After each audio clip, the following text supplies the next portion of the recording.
Did your father have sexual contact with you? Yes. Hey everyone, welcome back to Matdog's Halloween. I'm your host, Matthew Huerta, and per usual, we're going to continue the little spectrum of the dark history that's here in America. But today we're going to be deep diving into one of the most infamous and controversial cases, being the Menendez brothers. Within the recent Netflix documentary that just got released, where it pretty much shed new light, new perspectives, and just everyone putting in their own opinion on this decades old case at this point. So what I'm going to be doing today is going to be breaking down everything you need to know with the facts, details, and how the public opinion has shifted over time. And if y'all see me glancing down at my computer, it's because I'm trying not to get sued and keeping the alleged facts straight. So yeah, and also I'm filming at home, so if you hear a baby crying, that's just my baby niece. But let's get started with today's controversial and infamous case by the Menendez brothers. Here in my garden of shadows.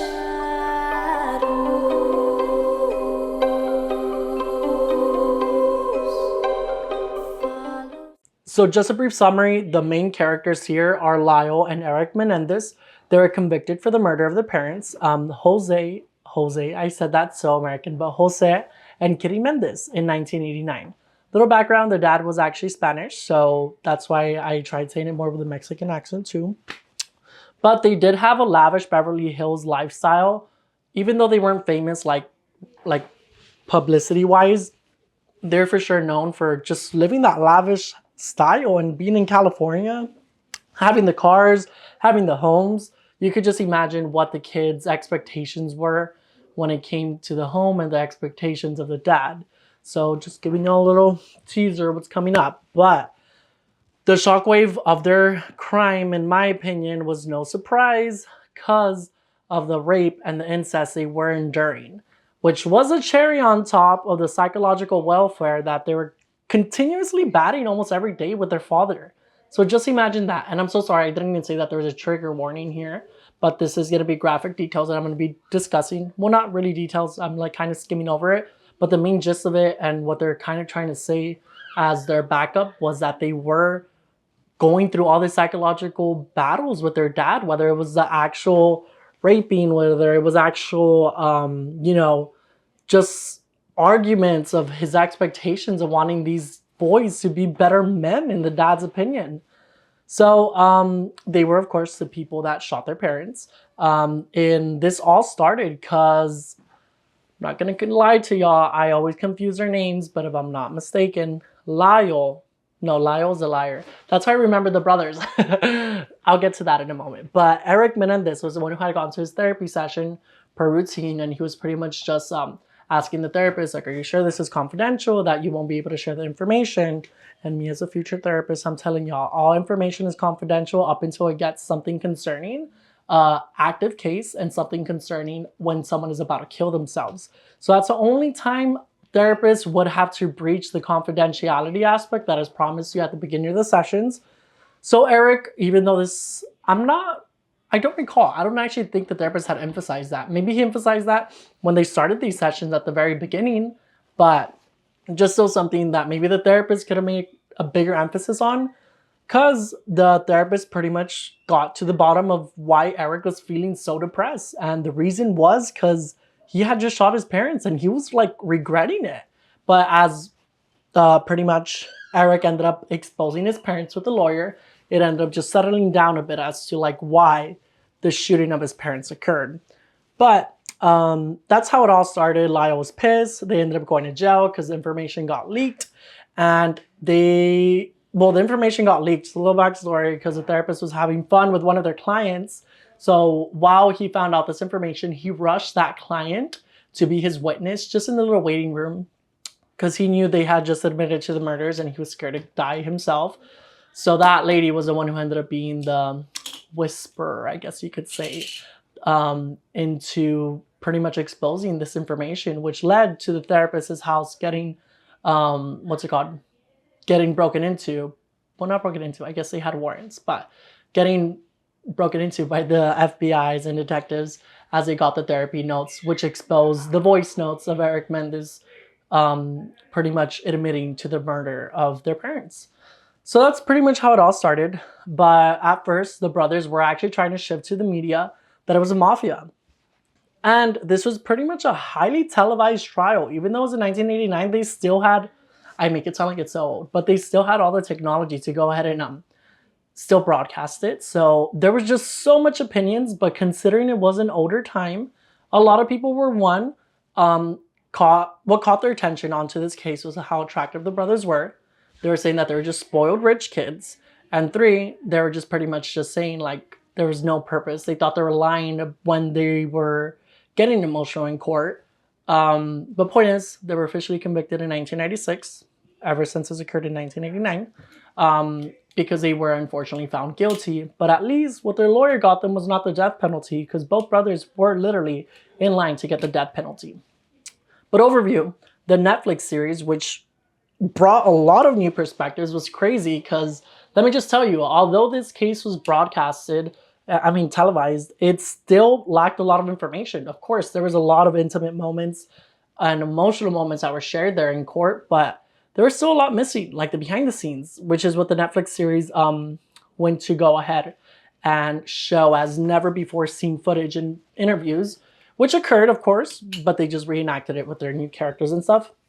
But the focus was pretty much the years of abuse that the brothers had gone through, which is stuff that, of course, was mentioned in the freaking case, but this is just like a different perspective in the sense that it sparked interest into the media scrutiny of it all. And the significant, oh my God, y'all, that's how you know the spirits are getting into me for the Halloween.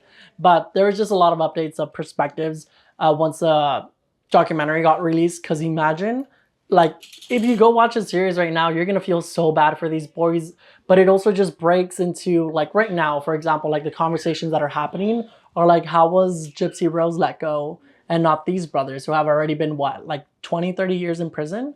Because Gypsy Rose did the same thing. Of course, I mean, it depends how you like kind of scale things on what's bad and stuff, but I think, of course, rape and incest, I think is up there with pretty much what Gypsy Rose also had to endure. Even though Gypsy Rose didn't directly kill her mother, I still think it was still considered the same thing. I don't know. I'm just saying. But there was a lot of discussion with how society viewed the abuse, the trauma, and mental health that had evolved ever since the 1990s. It was impacting how the people, or the public, viewed the Menendez brothers. And it was just like a lot of interviews and public reactions, just everyone, even the jury, like there was even focus on what the jury was discussing. Of course, I'm not sure if it was kind of like just for the story purposes, but they even highlighted a section there in the Netflix documentary that the jury was saying, like the older ladies, I guess you could say, were the ones that were against and not believing the stories that Eric Menendez and Lyle Menendez were saying. And that's kind of sad because it's like not validating people's experiences, which I feel is heavily focused on. And maybe it is heavily focused on because there's just been a big shift with our generation with mental health. And there's just been so much there. But what we could learn from the case and from the Netflix documentary is the justice system. Because the justice system was crazy. I can't believe, I mean, even right now, if I'm not mistaken, the death penalty is still a thing of people being euthanized and stuff. That's like a whole nother video. But my point in saying there could be other alternatives, like making these people work, or I don't know, like contributing to society instead of giving them a death penalty, because that's crazy and it goes against a lot of people's religious values as well, which why I'm saying it could be for something else. But these were conversations that were happening in real time and that were briefly highlighted in the Netflix documentary.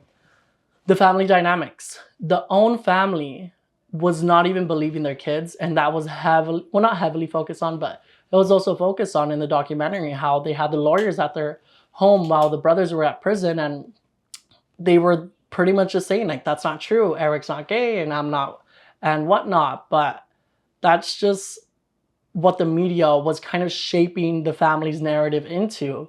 So that's why when it comes to like social media now, it's like heavily regulated, it's heavily guided into making sure people don't hear misinformation, because that's kind of what was going on back then. So imagine this heavily broadcasted, pretty much broadcast television was going on of their court case, and there wasn't like Twitter, there wasn't TikTok, or people to have conversations or hear other people's views. It was just kind of everyone's own opinion. And back then, and it still kind of continues now, People don't know how to separate religion and state, and which is why a lot of laws now, I know I'm getting off topic now, but which is why a lot of laws now are being implemented, because a lot of people go by their religion, and it's like, you're not supposed to be doing that, because that also goes into the court case as well. These brothers were pretty much being convicted by people that really believed that they were horrible people for just killing their parents, not even acknowledging the years of abuse that they had gone through. So that's exactly why I wanted to make today's video, because I wanted to pretty much just give y'all a short synopsis of what the brothers endured. And I wanted to tell y'all, go watch that Netflix documentary and come back and tell me in the comments what you think. Because whether you believe that the Menendez brothers were victims of cold-blooded killers, I'm so sorry, I said that so wrong. I wrote a whole script. Ignore me, y'all. But my point is, it just leaves a lot to think even after the documentary. Because it's like, we had a lot of perspectives when it came to the abuse they endured, but why wasn't that like taken into account, or why wasn't that important in the case? Because if you even see the freaking Netflix documentary, if it's true and accurate and stuff, it's crazy how the actual judge was dismissing the defense attorney for the Menendez brothers. Anything she was objecting, anything she was hearsaying was pretty much just like blown away, because they weren't even giving them a chance anymore, because their defense attorney's perspective was like trying to make the boys like up to par, dress them up, make their appearance look fine for the public to see that they're doing fine. And it actually ended up getting shifted the wrong way. Like, how are they okay? I don't know. It was just like a lot of little thoughts. That's heavily emphasized in the Netflix documentary. But I would recommend I go watch it and tell me your opinions of the Menendez brothers. Because I'm telling you, on TikTok right now, a lot of people want them released. Because if that's the case, why isn't Gypsy Rose back in jail? You know, she did her time. These boys did their time too. They did like maybe triple the time that Gypsy Rose did. And she was out in no time. So that's going to end my little arguments for today. But just let me know what y'all think in the comments, because this is a very frustrating case. Of course, that's probably why I'm not a lawyer, because I do like to validate and go deep dive into why people did things, like understanding their mentality, what happened. Like, there's a purpose. I mean, I even said that, like, everything God does, for example, is for a reason. And everything we do is for a reason as well. There's a reasoning behind everything. We don't do anything out of malice. We do things out of experience, things that happen to us, and pretty much trying to come for like revenge. So that's going to conclude today's video. I do appreciate y'all listening to my little rant of the Menendez brothers, but there's still a whole lot out there and a lot more conversations y'all could go ahead and continuously just jump onto, talk to other people about. But there's still a lot more to this Halloween series. We still have one more video, and I have the Hell Week coming up. So make sure to subscribe, because that's going to help me a lot. And if you guys really like what I've been doing as far as presenting, because I've been getting a little better and getting organized, let me know what you think. And let's see where the future takes us for this YouTube channel. Maybe it's going to be a Dark History Month. But I'll catch y'all in the next video. Stay spooky, y'all.